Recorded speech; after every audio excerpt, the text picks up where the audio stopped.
Dunia menahok JK, Pak Jokowi masuk 12 besar muslim paling berpengaruh di dunia 2021, ditulis oleh Agus Olowan dari siwa.com. Sebelum saya memulai tulisan ini, saya teringat dengan kata-kata bijak seperti ini. Manusia lebih daripada pesan. Pesan dapat dipercaya karena orangnya dapat dipercaya.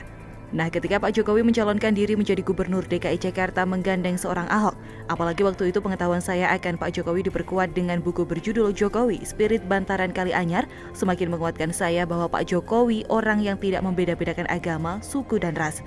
Di hadapan beliau kita semua adalah saudara, dan kebiasaan untuk berteman tanpa membedakan agama, suku, dan warna kulit yang tertempa sejak kecil, dipupuk dan digarami hingga bisa bekerja sama dengan non-muslim selama menjabat sebagai wali kota Solo. Dan cerita inilah saya percaya bahwa Pak Jokowi itu adalah muslim sejati. Seorang penganut agama yang taat dan setia dalam menjalankan seluruh perintah yang maha kuasa dan menjauhi segala larangannya. Beliau adalah Islam moderat yang tidak pernah membeda-bedakan teman, tidak pernah memaksakan kehendak dan tidak memiliki sifat mengkotak-kotakan golongan. Bagi Pak Jokowi, setiap warga negara Indonesia berhak menjadi pemimpin negara suatu saat nanti, tak terkecuali bagi warga non-muslim. Ini dibuktikannya selama menjabat, mulai dari wali kota Solo menggandeng FX Hadi Rudiatmo di Solo dan Basuki Cahayapurnama di Jakarta. Lalu sekarang, para menterinya juga merata, banyak non-muslim di berbagai posisi yang strategis. Mulai dari The Good Father Luhut Binsar Panjaitan hingga mantan Mensos Juliari Batubara yang tersengat korupsi bansos, merupakan bukti bahwa Pak Jokowi adalah muslim sejati yang rahmatan lil alamin, yang penuh rahmat dan kasih sayang. Jadi tidak heran ketika beliau dituduh dan dihujat dengan berbagai hujatan yang paling kejam sekalipun dia tidak bergeming. Beliau tidak melawan. Yang ada beliau mendoakan mereka agar semua pembencinya sadar dan diberikan hidayah oleh Yang Maha Kuasa. Dan pelan tapi pasti, semua para pembencinya sepertinya terkena karma karena seringnya menghasut, menghina, dan menghujat Presiden Republik Indonesia yang terpilih secara sah dan sesuai dengan peraturan perundang-undangan yang berlaku di Indonesia. Tidak terkecuali pada diri Yusuf Kala, wakil presiden yang bersanding dengan Pak Jokowi di 5 tahun kepemimpinan beliau, medio 2014 sampai 2019 yang ternyata menunjukkan wajah aslinya. Sekarang jika menunjukkan ketidaksenangannya terhadap Pak Jokowi dengan berbagai statement-statementnya akhir-akhir ini. Bahkan secara terang-terangan menyatakan dukungan kepada Rizik, sehingga terbongkar poros politik baru, segitiga bermuda yang gagal sebelum berkembang. Iya, publik dikejutkan dengan segitiga kekuatan baru untuk mengguncang pemerintahan Jokowi. Seperti kita ketahui setelah cuitan Laikita Ferdinand dengan caplinya bahwa duit sekoper membebaskan pelari ulung, sontak membuat Yusuf Kala berani buka-bukaan ke publik soal dukungannya dan sepertinya memang menjadikan Rizik ini bidak yang maju ke depan dan dianggap jadi sosok pembeda yang mampu menyerap aspirasi masyarakat. Bahkan Yusuf Kala berkata, adanya kekosongan itu begitu ada pemimpin yang karismatik atau ada yang berani memberikan alternatif maka orang mendukungnya. Masalah Rizik itu jadi indikator bahwa ada proses yang perlu diperbaiki dalam sistem demokrasi kita. Katanya dalam webinar kebangsaan dikutip dari YouTube PKS TV, Jumat 20 November 2020. Sanjungan dan pujiannya pada Rizik ini sungguh tidak beralasan dan belum genap sebulan merasa di atas angin dengan pernyataannya itu. Dunia pun menahok Yusuf Kala dengan menunjukkan siapa sebenarnya pemimpin spiritual plus pemimpin bangsa Indonesia yang mendapatkan tempat yang sepantasnya. Bukan Rizik, bukan pula Yusuf Kala yang jika dibandingkan dengan Pak Jokowi sangat jauh umurnya. Tidak genap 1 bulan kita seluruh masyarakat Indonesia wajib berbangga. Pasalnya Presiden Joko Widodo kembali masuk daftar 50 tokoh muslim paling berpengaruh di dunia yang dirilis The Muslim 500 kemarin. Presiden Jokowi naik 1 tingkat dari posisi tahun lalu menjadi urutan ke-12 dan mengalahkan Imam Besar Al-Azhar Syekh Ahmad Muhammad Al-Tayyib dari Mesir yang berada di urutan ke-13. Selain Jokowi, ada 2 nama ulama Indonesia yang masuk dalam daftar itu, yakni Ketua Umum PBNU, Said Akil Siroj dan Habib Lutfi bin Yahya. The Muslim 500 yang diterbitkan Pusat Studi Strategi Islam Kerajaan di Amman, Yordania juga mendapatkan Bilqis Bano sebagai Woman of the Year dan Ilham Tohti dari Tiongkok sebagai Man of the Year. Bilqis merupakan seorang nenek berusia 82 tahun di India yang ikut dalam protes damai menentang Undang-Undang Kewarganegaraan di daerah Muslim di New Delhi. Adapun Ilham adalah seorang ekonom Uighur yang sedang menjalani hukuman penjara di Xinjiang, Tiongkok sejak 2014. Cendekiawan NU dan Ketua Baitul Muslimin Indonesia Zuhairi Misrawi mengatakan dalam 6 tahun berturut-turut Presiden Jokowi terpilih sebagai tokoh muslim dunia yang berpengaruh. Itu artinya, kepemimpinan Jokowi diakui dunia Islam karena mampu memimpin Indonesia sebagai negara dengan penduduk muslim terbesar yang mampu mewujudkan demokrasi dan keadilan sosial. Kami bangga karena Presiden Jokowi telah benar-benar bekerja untuk negara dan rakyat. serta menjadikan Indonesia sebagai role model moderasi dalam beragama dan mampu mengatasi ekstremisme beragama, ujarnya. Ketua PBNU Robikin mengaku tidak heran dengan masuknya Presiden Jokowi dan dua ulama Indonesia dalam daftar 50 muslim berpengaruh di dunia. Saya sependapat dengan mereka yang mengatakan bahwa Pak Jokowi orangnya humble, sederhana, penganut Islam moderat yang tidak memaksakan kehendak, namun menghargai perbedaan dan beragama, serta tidak pernah membeda-bedakan warga negara, serta yang paling penting sangat toleran. Namun mengapa masih banyak yang menghujat dan tidak menjadikan beliau menjadi contoh dan panutan? Ya begitulah, dan semoga saja dengan keberhasilan ini semakin banyak yang sadar dan kembali bersama-sama, bahu-membahu, menumbuhkan sikap toleransi dan menghargai perbedaan, terutama perbedaan agama.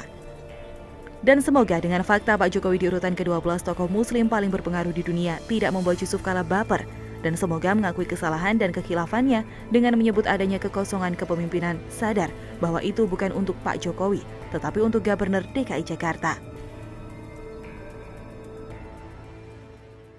Semua kekisruhan yang berlarut-larut ini dimulai sejak adanya statement dari Pak Mahfud. Jawaban menohok Mahfud MD bikin Kang Emil harusnya malu dan sadar siapa dan apa posisinya. Ditulis oleh Agus Olowan dari siwa.com. Tiada angin, tiada hujan, 2 hari ini saya terkejut dengan munculnya Ridwan Kamil atau biasa disapa Kang Emil itu ke publik dengan pernyataan nyelenehnya setelah akhirnya Imam Jumbo Rizik ditetapkan jadi tersangka. Seperti kita ketahui bersama, dramatisasi pemanggilan Rizik yang bisa dikatakan mengalahkan drama Korea plus drama-drama atau sinetron-sinetron di Indosiar itu akhirnya berlangsung anti klimaks. Bagaimana tidak, ternyata si Rizik ini bisanya datang sendiri memenuhi panggilan penyidik di tanggal 12 Desember 2020. Walau dikatakan telat, kenapa telat? Karena Rizik mencoba melawan hukum di negeri ini dengan tidak memenuhi panggilan pertama, kedua, dan bahkan rela mengorbankan laskarnya hingga sampai 6 orang jiwa melayang tanpa makna hanya untuk memenuhi nafsu Rizik yang doyan lari dari kenyataan. Begitulah dalam pemikiran Rizik. Usai menggelar resepsi pernikahan yang mengundang banyak orang atau istilahnya menimbulkan kerumunan, plus memuaskan hasratnya untuk kembali mengadu domba, berceramah dengan mengumbar kebencian, menghujat dengan kata-kata kotor dan jorok hingga memecah belah bangsa dengan menghina agama lain, plus membenturkan polisi, TNI dengan para pemujanya ataupun masyarakat yang berpotensi membenci sesamanya akibat mendengar ceramah Rizik ini. Usai datang dan langsung ditahan setelah diperiksa sebagai tersangka berlangsung lebih dari 10 jam, sejak Sabtu 12 Desember 2020 hingga Minggu 13 Desember 2020 dini hari. Rizik dicecar 84 pertanyaan soal kasus kerumunan acara Maulid Nabi dan pernikahan putrinya di Petamburan, di Tanah Abang, Jakarta Pusat 14 November 2020. Rizik langsung ditahan di Rutan Narkoba Polda Metro Jaya selama 20 hari atau sampai dengan 31 Desember 2020. Namun permasalahan belum usai dan bola panas ini bakal terus bergulir. Apalagi kasusnya Rizik bukanlah kasus pengadaan kerumunan massal, malah berubah ke tersangka penghasutan pasal 160 KUHP dan melawan petugas pasal 216 KUHP. Untuk 5 tersangka lainnya kena pasal 93 Undang-Undang Nomor 6 Tahun 2018 tentang karantina kesehatan. Nah, namun tentunya kepala daerah yang menjadi saksi dan dipanggil pihak kepolisian untuk dimintai keterangan akibat perbuatan Rizik dan gerombolannya ini tentunya tidak mengenakan, tidak terkecuali bagi Kang Emil dan 2 gubernur dan wakil gubernur DKI. Seperti saya katakan di awal, Kang Emil tidak terima dan tiada hujan, tiada badai, tiba-tiba memberikan statement seperti ini. Izinkan saya beropini secara pribadi terhadap rentetan acara hari ini. Pertama, menurut saya, semua kekisruhan yang berlarut-larut ini dimulai sejak adanya statement dari Pak Mahfud, di mana penjemputan HRS ini diizinkan. Ujar pria yang akrab disapa Kang Emil ini setelah menjalani pemeriksaan di Mapolda Jawa Barat, Jalan Soekarno-Hatta, Kota Bandung, Rabu 16 Desember 2020. Sontak, pernyataan ini membuat beberapa pihak mendapat angin segar. Menurut saya, seakan-akan Kang Emil ini berada di pihak FPI dan gerombolannya dan ada peluang untuk menyalahkan pemerintah pusat, khususnya Pak Mahfud MD yang notabene adalah Menteri Koordinator Hukum dan HAM yang memang pernah berkata seperti ini. Silakan jemput, tapi tertib, rukun dan damai seperti yang selama ini dianjurkan oleh Habib Rizik. Oleh sebab itu, kalau mereka yang membuat ribut, membuat rusuh, kita anggap bukan pengikutnya Habib Rizik. Kalau pengikutnya Habib Rizik pasti yang baik-baik, pasti revolusi akhlak. Tutur Mahfud kepada wartawan Senin 9 Oktober 2020. Dan menurut saya tidak ada masalah dengan pernyataan Pak Mahfud MD yang memang hanya mengatakan yang seharusnya dan sebenarnya jika kita telaah apa yang dikatakan Pak Mahfud MD memang hal yang wajar agar dipatuhi bersama. Silakan yang tertib, rukun dan damai. bukan seperti kenyataan, dan jika melanggar protokol, apalagi memang faktanya rusuh, tidak tertib dan melanggar aturan, ia harus ditindak sesuai dengan hukum yang berlaku. Dan saya merasa lucu dan respect dengan balasan Twitternya Pak Mahfud MD menanggapi opini Kang Emil. Dalam akunnya @mahfudmd, Pak Mahfud membalas seperti ini. Siap Kang Ridwan Kamil, saya bertanggung jawab. Saya yang umumkan HRS diizinkan pulang ke Indonesia karena dia punya hak hukum untuk pulang. Saya juga yang mengumumkan HRS boleh dijemput asal tertib dan tak melanggar protokol kesehatan. Saya juga yang minta HRS diantar sampai ke Petamburan. Nah, begitulah cara Pak Mahfud MD dalam membalas semua serangan kepadanya dan kepada pemerintah, seperti Gus Dur yang selalu santai dan terkesan guyon dalam menanggapi segala tuduhan yang datang pada dirinya dan pemerintah. Lebih lanjut, Pak Mahfud MD dalam Twitternya menjelaskan seperti ini. Diskresi pemerintah diberikan untuk penjemputan, pengamanan, dan pengantaran dari bandara sampai ke Petamburan. Itu sudah berjalan tertib, sampai HRS benar-benar tiba di Petamburan sore. Tapi acara pada malam dan hari-hari berikutnya yang menimbulkan kerumunan orang sudah di luar diskresi yang saya umumkan. Jadi intinya Kang Emil jangan mencari-cari kesalahan orang lain. Fokuslah pada tugas dan tanggung jawab Anda sebagai kepala daerah, sebagai Gubernur Jawa Barat.